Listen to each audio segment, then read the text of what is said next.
We tell ourselves that the worst parts of the dark web are myths, that red rooms are just urban legends, and that hitmen are just scams, but what happens when the video actually loads?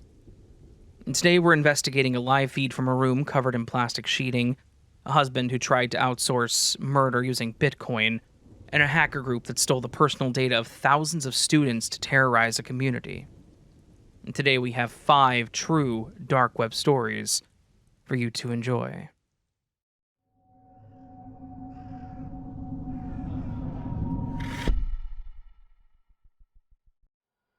I have read and seen too many people making comments about how the dark web isn't really what it's claimed to be, that it's not full of illegal content or psychopaths. I'm here to say that is, or at least was, incorrect. I have no idea what the dark web is like now.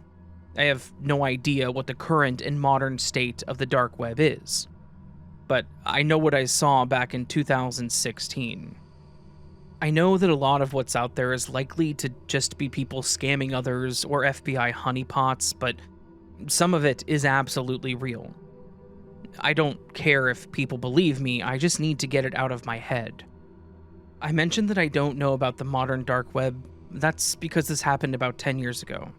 Back in 2016, when I was a sophomore living in a dorm room that smelled like coffee and body odor.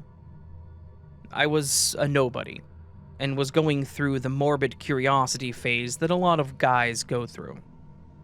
I had been to some of the messed up surface websites. I'd seen things that I probably shouldn't have, things that likely messed up my psyche. But even then, I was curious about what was out there. What things were hidden below the surface. I downloaded the Tor browser. It's surprisingly easy. You just install it, connect it to a relay node, and then suddenly you're part of this vast anonymous network. Once you connect, you're now underwater, and how deep you swim is completely up to you. For the first few weeks, I stayed on the shallow end and was pretty damn bored with what I found. The dark web is mostly broken links and slow-loading pages that look like they're from the late 90s. That, and a few actual scams. I surfed the hidden wiki looking for random things to entertain me, and I landed mostly on conspiracy forums. From one of these conspiracy forums, I actually found a link that led me to what this story is about. It was in a random comment that was posted to a thread about radio equipment. I even remember the comment because it said, "Click here if you're seeing red." Thinking back, that was actually pretty clever, and I was an idiot for not seeing it coming. The page that loaded was stark white. No graphics, no banners, or anything resembling a page title. Just a list of timestamps and links labeled things like Session 1 and Session 2. At the bottom of the list, there was red text that said, "Live feed active." My heart did a little jump at this. Most people don't realize this because of the movies and whatnot, but live feeds on the dark web are not common because of the bandwidth latency. Tor and onion routing has a lot of latency issues, data being slow between getting to point A and point B. When I clicked on the link for the live feed, the page loaded in, and it started taking a really long time. The buffer wheel spun for several minutes while I sat there in the dark. Finally, the video player did load in the center of the screen. The quality was terrible and heavily pixelated. The audio from the video was a low and distorted hum that sounded like it was being recorded through a running washing machine. After a few moments, the picture cleared up some, and I could see that the video was of a room that was covered in plastic sheeting. Have you seen Dexter? Think of his old kill rooms. Top to bottom in plastic sheeting with tape holding all of them together. In the center of the room was one of those heavy school desks. The kind with the chair and then the desk is connected to the chair. After a few moments of nothing happening, I was starting to think that I was watching a weird video loop. But then there was motion off to the side, and 2 men walked into the room. Well, 1 man walked in, The other sort of stumbled like he was partially unconscious or drunk. The sturdier man pushed him into the room and pointed at the desk, and the second man obliged, sitting down at the desk, crossing his arms and then putting his head down immediately. Then the first man walked closer to the camera and waved. He actually waved, like he was saying hi to everyone that was watching. Like this was some kind of weird Twitch stream. The man was wearing a yellow apron over dark clothes and a mask. It wasn't a clown mask, just a weird smiling white mask, like you could buy at a cheap craft store. And then after he waved, he lifted his other hand to show the camera that he was holding what looked like a large meat cleaver. A large, rectangular, slightly dingy or rusted meat cleaver. That's when it clicked in my head that I was seeing something more than I wanted. That's also when the chat box under the video, a box that I didn't know was there because there was nothing happening before that moment, appeared. There were no names attached to the comments being made. It was just the things people were saying. It popped up with, "Oh, finally," and then another message said, "I'll bid, take his clothes off." The person on the camera shook his head, and then turned and did something off camera.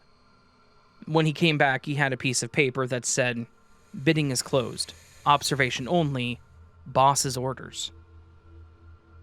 I don't want to get into a lot of the detail about what happened next because it was messed up. So I'm going to be a little vague while still giving the visuals that I can. The first man walked over to the guy in the chair and pulled the unconscious guy's head up by his hair. He didn't really struggle, but he was definitely more awake than he looked. The standing man then pointed toward the camera, then looked back, and I think it was then that the guy at the desk really came to realize what was happening. The standing man then grabbed the sitting man's arm and held it down to the desk. I could see the sitting man starting to freak out and plead for whatever was about to happen to, well, not happen. But the room didn't seem to have a proper microphone because the audio was still a garbled mess. To make this a bit shorter, I sat there at my desk, watching as the man with the knife raised the cleaver and cut this guy's fingers off one by one. He started with the pinky finger, and then after it was done, he put the hand back down and moved to the ring finger, the middle, the pointer, and then his thumb. He did this in rapid succession, no pausing or hesitation between them. The sitting man was clearly screaming in agony, but he wasn't doing much to fight it. It seemed like he couldn't do anything, if that makes sense. After the fingers were gone and the man stopped screaming, the man in the apron walked back to the camera, gave a thumbs up, and then turned back toward the man at the desk. The chat at this point was going wild, talking about how much they loved it, and they wanted more.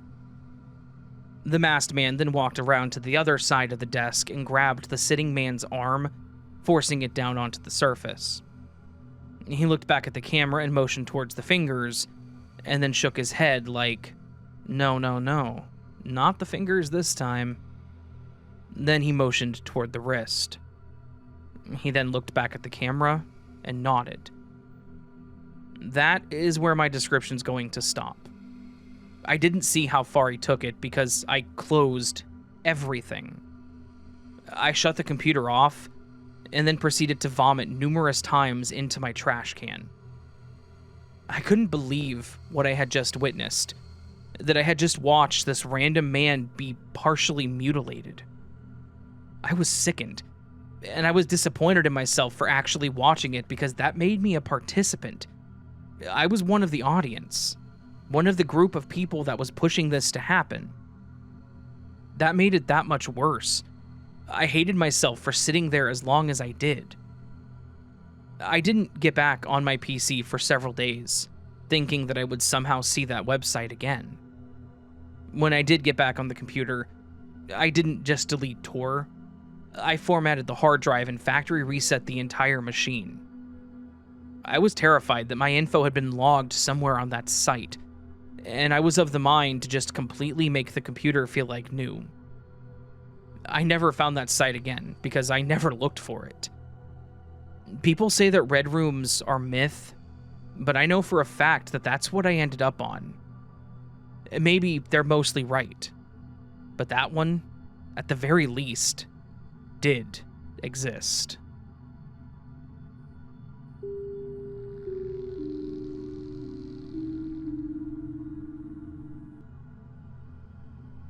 In Cottage Grove, Minnesota, Amy Allwine and her husband Stephen Allwine had an idyllic life. They had a nice house. They were involved with their church. Amy was a successful dog trainer, and Stephen was the IT guy that had the air of a pastor. On the surface, everything was perfect. They were the couple that had it all. But when you peeled back the veneer, there was an unease brewing. An unease that was invisible to everyone but Amy. Amy was the kind of woman that found pleasure and happiness in the small things. Training a dog to trust their owner. A happy tail wag that told her she had succeeded. The smell of coffee brewing before one of her clients started arriving. She and Stephen were the kind of couple that said that faith and hard work still meant something. That the combination was an answer to success. But if they could see inside the walls of the Allwine house, they would have noticed that the air was slowly beginning to turn from the warmth of a happy marriage into something colder. It started with Stephen's sudden, sullen silences, a quiet withdrawal. He retreated into the glowing screen of computer monitors far into the night, long after Amy had retired to an empty bed. Stephen said it was work. Always work. But Amy could feel something beneath the surface. She tried to convince herself that it was just the stress of an overworked spouse. But something far darker was beginning to take its form, and when it made its presence known, it would shatter not just lives, but shake an entire community to its core. Amy was trying to patch the cracks in the relationship. But while she was working hard to fix the problems she could see, from the ones she couldn't, that darkness was seeping in. While she was working to keep her marriage alive, deep on the internet, beyond the domain of Google, there was a person under the name of Dog Day God. They were leaving a digital footprint in the darkest parts of the internet. What he was seeking was the most heinous of services that you could possibly look for. This led him to the Besa Mafia. What sounded like some kind of bad joke was actually all too real. The messages, the Bitcoin transfers, all of it was reality. All of the information conveyed, name, address, schedule, it all pointed to one person, Amy Allwine. Whoever this Dog Day God was, he intimately knew Amy's schedule and information. He even sent photos of her car. They knew when she'd be home, everything someone would need to know in order to order a hit on her. All of this, coupled with the thousands of dollars worth of bitcoins transferred, all pointed to the fact that someone wanted Amy out of the way, permanently. However, there was one thing that Dog Day God didn't anticipate. The site itself was a huge scam. There were no assassins taking orders, no killer that was preparing to follow through. It was just con men taking money and doing, well, absolutely nothing. Also, most unfortunately, the digital footprint left behind was very, very real, and they painted a picture of pure intent. The FBI stumbled upon this plot before anything could have been carried out. They traced everything, the messages, the payments, and the chilling requests. And one of the agents even contacted Amy. And I just want you to try and imagine what that would feel like. Being told that your name was on a murder for hire list. Just sitting in your living room surrounded by the comforting sights and smells of your own home. The place you're supposed to feel safest.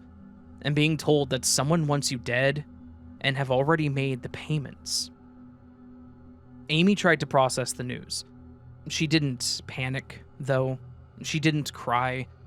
She did what most people try to do when being hit with what feels like absolutely impossible news. She tried to make sense of it. Perhaps it was mistaken identity, a bad joke that had been taken too far. Regardless, the safety of even her own home felt like it had been violated in the most intimate ways possible. Meanwhile, somewhere the light of a computer monitor glowed into the night. On the morning of November 13th, 2016, Stephen went down to the basement to work.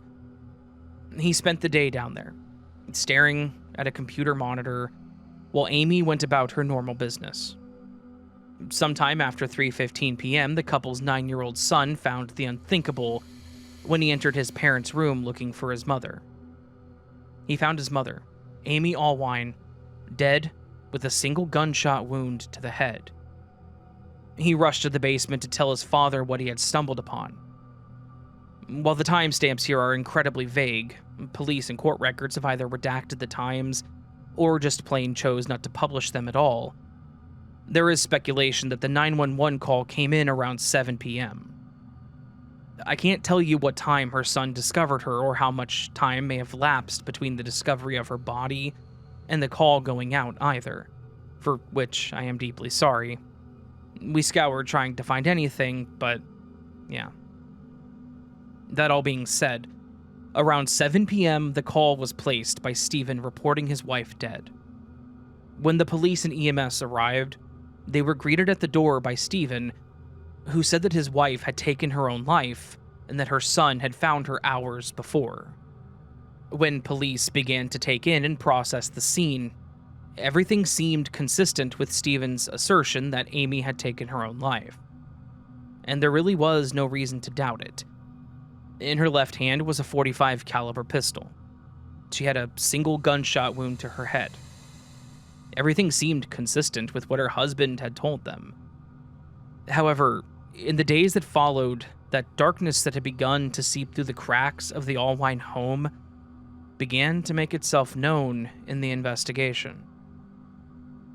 I'm sure it didn't take long for the inconsistencies to become more clear, and what seemed like a self-ending started to become more of a series of unanswered questions.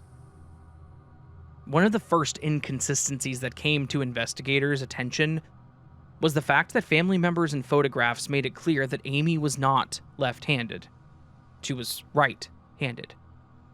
They also discovered that some of the bloodstains on the floor around her were diluted and showed signs of someone trying to clean them up. And the scent of cleaning products noted on the night police received the call that Amy was found deceased suddenly took on a darker tone when they realized that someone had actively tried to wipe down surfaces. The autopsy also discovered scopolamine in her system. Now, on the surface, this doesn't mean much. Anyone could be taking a medicine like that if they're experiencing really intense bouts of nausea. However, Amy did not have a prescription for scopolamine. Furthermore, in large doses, the drug can cause disorientation and even make a person fall unconscious. Closer inspection of her body also began to give up other secrets as well. Number one of which was the absence of gunpowder on either her hand or her forehead. And now, when investigators looked back on the initial state of the scene, things finally began to click into place. The picture they painted was indeed quite grim. What followed was warrants being issued for the seizure of all of Stephen's electronic devices. His phone, his computer, etc. And everything all tied back quite neatly to him. The retrieval of deleted files and browser history all led back to Dog Day God, and the evidence of Bitcoin transfers under that name painted quite the incriminating picture of Stephen Allwine. By the time all of this was processed, it goes without saying that detectives were quite eager to have a few words with one Mr. Stephen Allwine. And that incriminating picture that I mentioned, it only got all the more damning the more he opened his mouth. The first big tip-off that something wasn't quite right about this guy came just from his presentation during questioning. He certainly seemed a lot calmer than someone that had just lost his wife probably had any right to be. Then the inconsistencies in his story began to mount up. Between his abysmal interviewing skills and the plethora of digital evidence, it became clear to the investigators that this entire thing had been planned from the same laptop, in the same basement, where he had pretended to work all those long nights.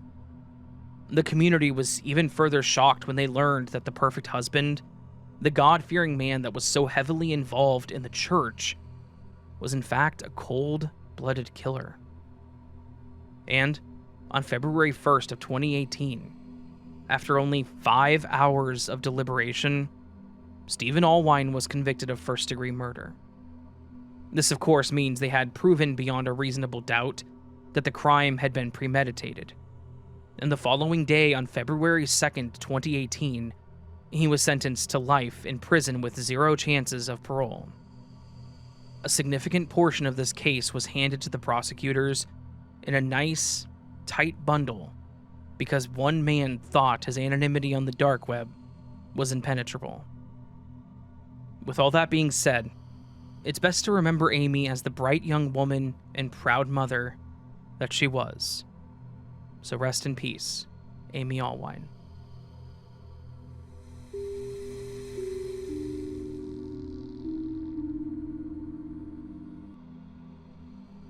Before I begin my story, I just want to say that I love listening to your stories, Raven, and thank you for all that you've done. Thank you for listening, my friend. This happened a few years ago when I was a teenager. I had already heard and listened to dark web horror stories and stuff like that on YouTube. Back then, I just thought of the dark web as this sort of mythical place on the internet that only hackers could access. But I was pretty wrong about that. I was curious, so I looked up on my laptop how to access the dark web. It gave me instructions that I had to download a special browser called Tor, and so I downloaded it onto my laptop. Once I had finally downloaded it, I started to look at some surface web dark web guides like the Hidden Wiki, the dark web search engines, and so on. I basically just spent a few hours copying and pasting links into the Tor search bar and, well, I was actually a little disappointed, because most of the links that I pasted were just offline or dead. But then I finally found some of the links that were interesting. A gun market and also a bunch of drug markets. It reminded me of the Silk Road that people mentioned when talking about the dark web. Note that I only went on here to browse, not to buy anything illegal. There were also some, let's just say, interesting pop-up ads related to adult content and other things. But here is where everything got real. So, a few days after I browsed through the dark web, I found some GitHub links to the dark web. One of them was for this chat room, which I won't say what it was called because I don't want anyone else to go to that site. It started off by giving me a CAPTCHA, and then I clicked New Chat. It took me to this Omegle-style chat room where it said, waiting for random. So, I waited for about 15 seconds before, in the chat box, it said, found a random, say hi. And that's what I did. The first person I met was normal, and we had a normal chat before he disconnected. Then, another random came into the chat box. I said hi, but then they asked what I was into. This question was a pretty strange question to ask a stranger right away without saying hi, so I just said, dark web stuff. He then asked me if I had any child content. That's when I clicked for a new chat, but it was hopeless because every single chat from there on was the same thing, full of pedos trying to get CP from me and asking me if I wanted to exchange pictures, if you know what that means. I actually thought that I had a decent person to talk to for the first time in a while that wasn't a pedo, and I said that I was new to the dark web. He said that this could help me as a guide to the dark web, and then he typed a link into the chat. Now, I'm not sure what made me click it, but it sent me to an illegal child image, and I clicked off immediately. It really disgusts me that this chat room is full of predators who ask each other for other pictures to exchange. Now, I still do go on the dark web from time to time, but I have never been to that disturbing chat room since.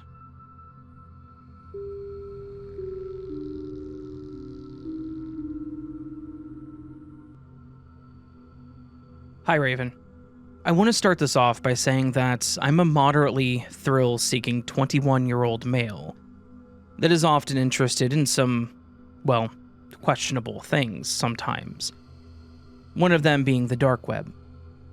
I'm a huge loner. I don't have any in real-life friends, although I did have some in the past, but we grew apart. Most of my social activities are through Reddit, or Telegram, as sad as that sounds. Anyway, I wanted to get on the dark web for a while now. I saw your horror story videos regarding the dark web and they freaked me out. I also saw a couple of other YouTubers talk about it. One YouTuber I remember claimed to have ordered a mystery box off of the dark web, although I don't know how legitimate that is. While my fear was still there, my desire eventually outgrew it. This past Wednesday, I decided to install Tor on my desktop computer. I know, that might be stupid, but I didn't want to buy another laptop or computer. I figured as long as I didn't buy or sell anything and just browsed the dark web, I would be okay. I also made sure to disable JavaScript. Going in, I assumed the worst of everyone. 99.99% of marketplaces were at best a scam or at worst a honeypot. But I wanted to see what was out there. I was told that a lot of it was illegal drugs, guns, counterfeit money, and worse. I just wanted to see if it was all true. I did a little research on Reddit and found a site on the dark web that resembled Reddit a lot, albeit smaller. Off that page, I found other links that led to marketplaces. I also found a link page that led to a forum where you could live chat with other people. This sounded cool and wholesome. I'm not going to give out the name, but it's a small activity board and the design is basic but functional. It kind of reminds me of how the internet would be what I imagined it to be in the past. I'm too young. Anyway, the following Wednesday after getting on the dark web, I was on the forum, and there was actually a link section on the forum that contained links to the other websites. Yay, I thought. More digging that I can do for fun. There were categories like crypto, forums, counterfeits, advertising, hacking, etc. One of them was leaks. I clicked on leaks, and here comes a huge list of links. I scroll down and I read some of them. Most of them actually claimed to be data leaks. I went through most of the links and I don't remember any of them working. It would say something like onion site not found. I scrolled down a little more and clicked a link described leaks and hacked IP cameras. I thought it would go to a dead link, but I was wrong. The site loaded. Now, I'm not going to say what it's called, but it has a lot to do with voyeurism. And I'm not proud of this, made an account, because some of the features were locked. There was a whole section dedicated towards girls' photos being leaked from all over the world. They would even have their social medias, such as Twitter and LinkedIn and YouTube, as well as country, state, city, date of birth, phone, and email address all listed, although the last 5 were paywalled. You could also see hacked IP cameras. It was disturbing. You could pay to see their leaked photos, assuming it wasn't a scam or honeypot. And I have a gut feeling it's legitimate, because the site is well designed, but it could have been a honeypot. Again, I don't have any desire to buy the content, I was just investigating creepy stuff on the dark web.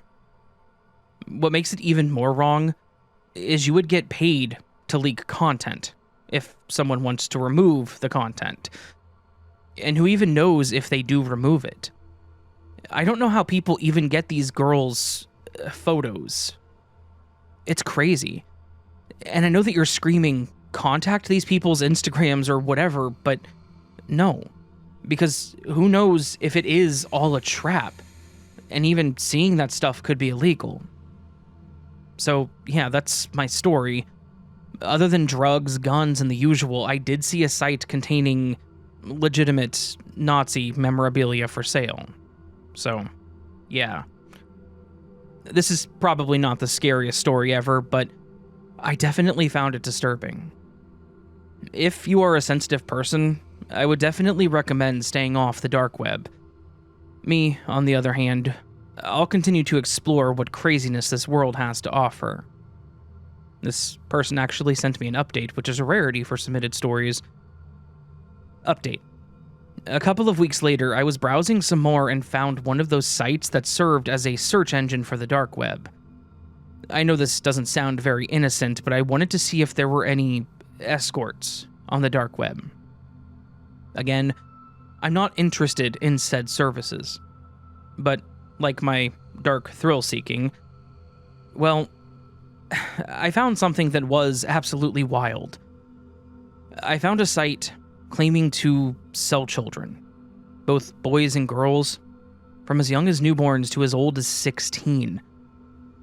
The kind of disturbing thing about this, as if it already isn't, is that the kids in the photos looked ashamed or nervous. For better or worse, the site is small, but part of me wonders if it's legitimate. I researched that human trafficking occurs on the dark web, but it very well could be a honeypot or scam, which I really hope it is. They even go as far as having an FAQ. They even list their session IDs. One of the questions from the FAQ asks if they're law enforcement. Somehow, I find that even more suspicious that they say that they aren't. The disturbing part is that I guess I could have found a legitimate trafficking site on there.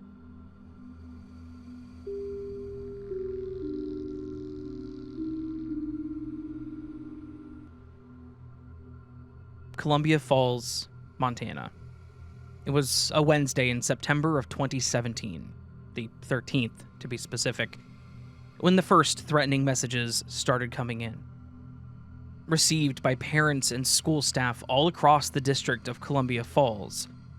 They came in by text and email both. The messages were beyond disturbing, and as I said, they were threatening. Someone claimed that they were watching the children of the district and that they had their information. The messages started going out late in the day and overnight into Thursday morning. Even the students themselves were getting very, very disturbing messages. Your child still looks so innocent. Don't let them go outside. Some of the messages were even more graphic. And they all said that if they weren't paid a ransom, in Bitcoin of course, that they would make the students' personal information public. An anonymous letter was even sent to the school district that offered payment tiers that would affect the amount of the ransom. $75,000 if paid immediately, $100,000 if the district author wrote an embarrassing essay, and $150,000 if paid in installments. They made it clear that if their demands were not met, that they would release personal information regarding the students on the dark web.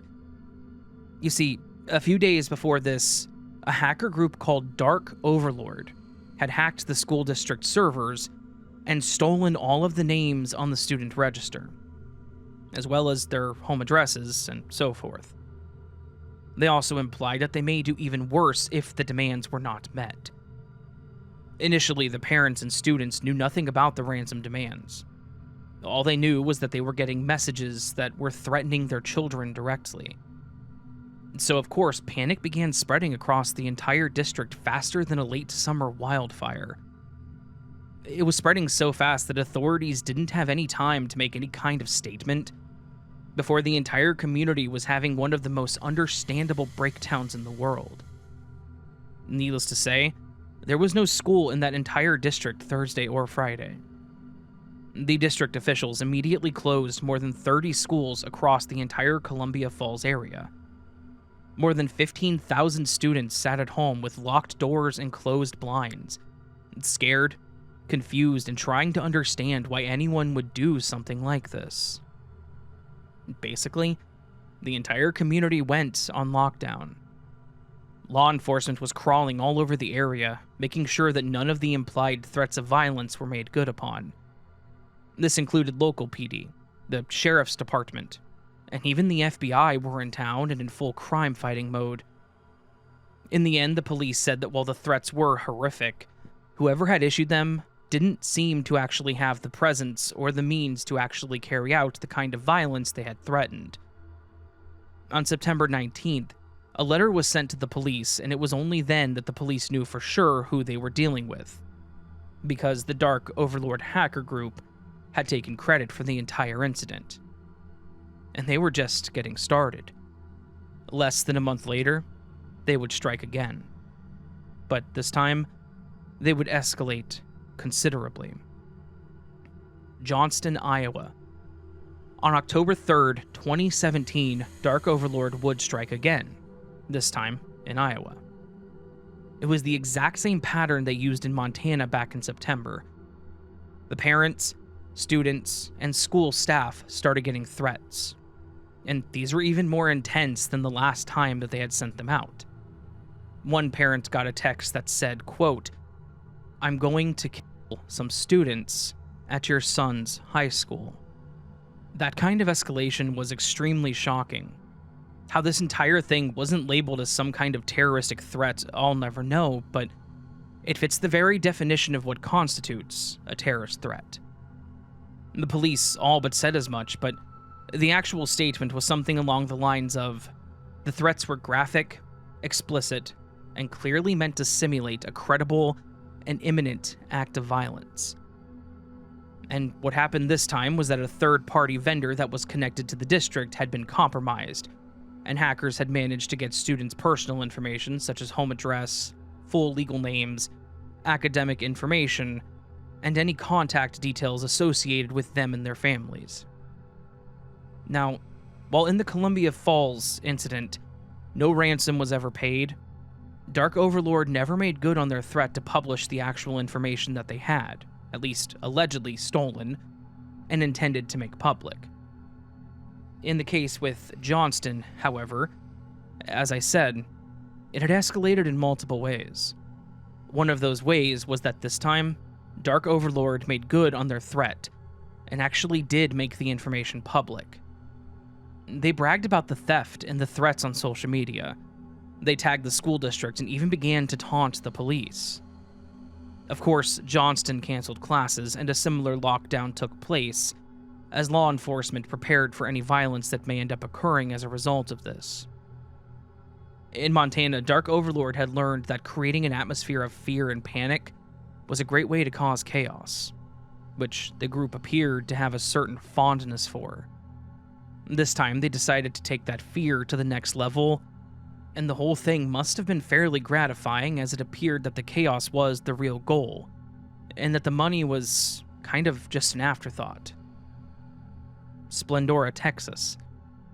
When Dark Overlord published their little brag list on social media, they also claimed credit for attacking the school district in Splendora, Texas in late September. And, sure enough, on September 29th, the Splendora School District had issued a public statement that they were receiving threats from hackers, and that they promised tiered escalation, including direct messages to parents, students, and staff. While they admitted that they didn't know exactly what information it was safe to assume that it included most of their personal information like addresses. What is less clear in the Texas case is if they ever made good on the threats to publish the student directory as they did in Iowa. I know this particular case is a bit thin, which is why I tacked it on here at the end, even though it happened before the Iowa attack. But there's just not a whole lot that is publicly known, so a lot of the details regarding Splendora's experience with Dark Overlord are really kind of foggy at best. Now, all of this led, of course, to fallout at multiple levels. After Montana, Texas, and Iowa, even the federal government was forced to take action, since it was quite clear that this was going to be a motif in the future for other groups, or future attacks by the Dark Overlords. The first thing they did was issue a national alert at every K-12 school district that there was a new cyber extortion threat in which students' personal data may be targeted. They also warned that there may even be direct threats sent to parents and the students. They even included that payment may be demanded in the form of Bitcoin in order to prevent the release of data on the internet. All of this also led to schools being reclassified as, quote, soft targets in national cybersecurity meetings.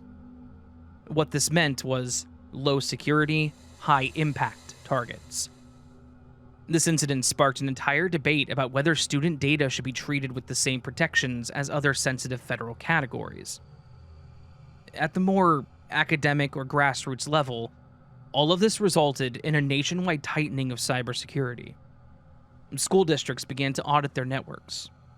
Also, since Iowa had pointed out the extreme vulnerability of them, they began evaluating any third-party vendors that have handled their servers or data. They also started to establish cybersecurity response plans.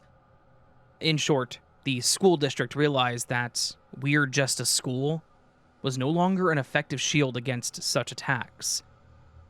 But these reforms were actually a good thing for Columbia Falls, because they finally had to make some major changes and updates that they had been trying to avoid because of costs, of course. Across the country, administrators and staff were now receiving basic cyber hygiene training. This was something that, prior to the attacks in Montana, it had never been a standard. At an even more personal level, the people who had experienced the threats and having their information made public, in the case of Johnston, suffered pretty long-term trauma. In both Montana and Iowa, the school districts reported that parents kept their children home for weeks. Parents reported that their kids were sleeping with their lights on.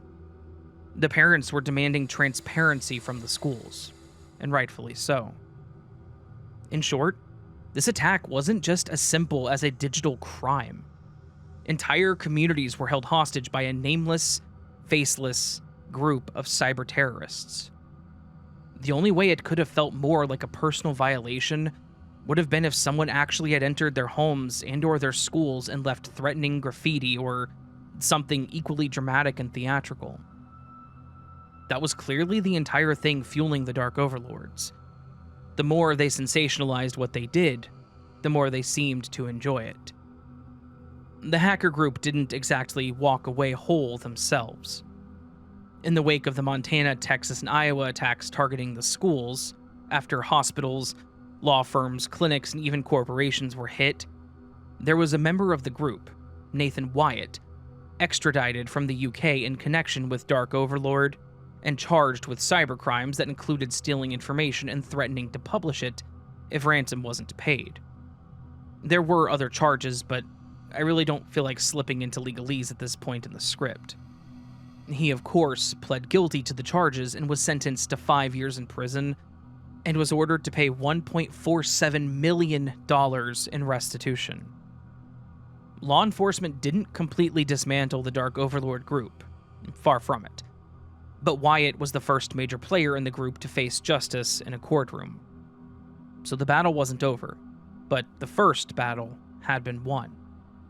The first steps in being able to bring this hacker group to justice had been taken, and at least someone in connection with those kinds of crimes had to stand in a courtroom and was sentenced to even a modicum of prison time. This marked a huge tightening of international cooperation. A British national was extradited in connection to cybercrimes that included what amounted to acts of cyber terrorism. However, it wasn't just the hacker group that ended up facing legal repercussions. There was a clinic in Georgia that ended up being fined more than $1.5 million under HIPAA because subsequent investigations uncovered that their security practices were less than stellar. This shows just how deep these attacks cut. Even people that fell victim to the group ended up facing regulatory backlash because the gaps in their security were just way too large to be ignored. which, if they were truly that negligent, maybe it was for the better.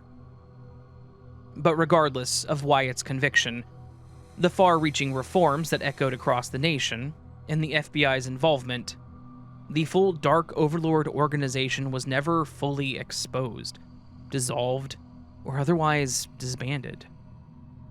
Law enforcement never announced any of the core leaders of the groups having been arrested. But you could almost say, seeing as how they seemed to thrive on chaos and attention, they had a fate that was far worse, at least for a theatrical and dramatic group like them. They faded from the headlines, from the public consciousness. Not because they were defeated in the great cyber battle, but because they shifted their targets, went deeper underground, and the internet moved on to other monsters. So, in conclusion, the Dark Overlord's crimes weren't the largest or most financially damaging of that era, but they were arguably worse for the intimate nature of the threats. They didn't just threaten the institutions they stole from. They took things to an entirely different level. They took communities hostage, made them afraid to send their kids to school. And not just for a few days between the attacks and the resumption of school, but for weeks after things had returned to normal for the school districts in the official capacity. It was an even more violating crime than just taking money from people. They took people's sense of security in their own homes. They made them not even want to go outside. I think that's an even worse kind of thing to take from people. Home is the place that we should always be able to feel safe. And when someone takes that from you, it's almost impossible to get it back.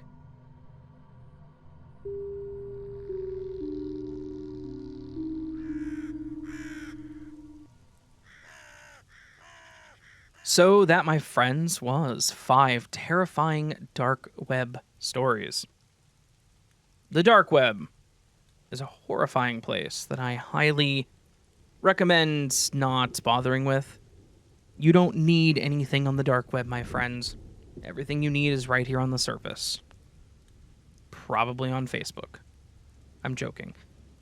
No, just dark web stories are always terrifying. And whenever I get them, it kind of makes me... Giddy is the wrong word, but we'll go with that just because I used to be a cybersecurity person. I was in data security. Did it for 6 years. Have a master's degree in it. And I don't do it anymore, so, yeah. For some reason, reading these stories, reading things about the dark web, I don't know. It intrigues me. It intrigues the security person in me, not me personally, if that makes sense. Yeah. Anyways, hopefully you all enjoyed the stories. If you did, please do hit that like button on the video. If you're new to the channel and liked what you heard, please consider subscribing, as that helps the channel grow tremendously. You can also do a super chat or a super thanks if we're live. Super chats is a tip to the channel. Never expected, always appreciated.